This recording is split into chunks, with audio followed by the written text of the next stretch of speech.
गुज़श्ता 24 घंटों में आलमी सियासत में बड़ी हलचल देखने में आई है। डोनाल्ड ट्रंप ने इजरायल और ईरान दोनों पर जोर दिया है कि फौरी तौर पर जंगबंदी करें और अमन मुज़ाकरात की हिमायत करें। इसी दौरान इजराइल ने ईरान के पेट्रोकेमिकल प्लांट्स और दिफाई निज़ाम को निशाना बनाया, जबकि बेंजामिन नेतन्याहू ने सख्त रद्द-ए-अमल की वार्निंग दी। जवाब में ईरान ने शुमाली इसराइल पर मिसाइल हमले किए। ईरानी फोर्स IRGC ने दावा किया कि हैफा को निशाना बनाया गया।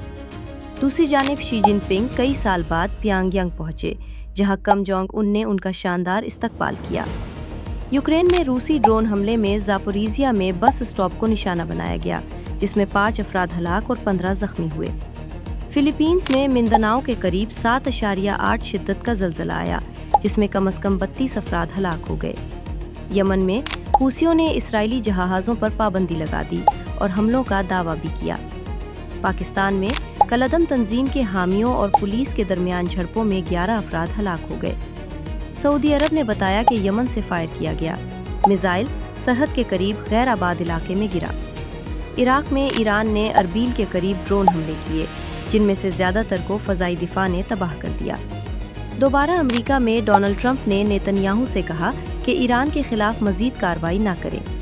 ईरान के सदर मसूद पेज़ेश्कियान ने कहा कि ईरान सिफारतकारी के लिए तैयार है, लेकिन अपनी सलामती पर समझौता नहीं करेगा। फ्रांस में तेल की कीमतों में तेज़ी से इजाफा हुआ, जबकि ब्रेंट और WTI में नुमाया इजाफा रिकॉर्ड किया गया।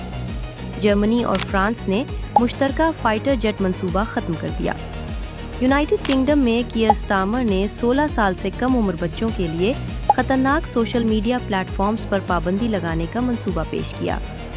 लिबनान में इसराइल ने जनूबी इलाकों पर हमले किए, जो हिजबुल्लाह के मिसाइल हमले का जवाब दे। दुनिया भर में कशीदगी बढ़ रही है और हालात तेज़ी से तब्दील हो रहे हैं।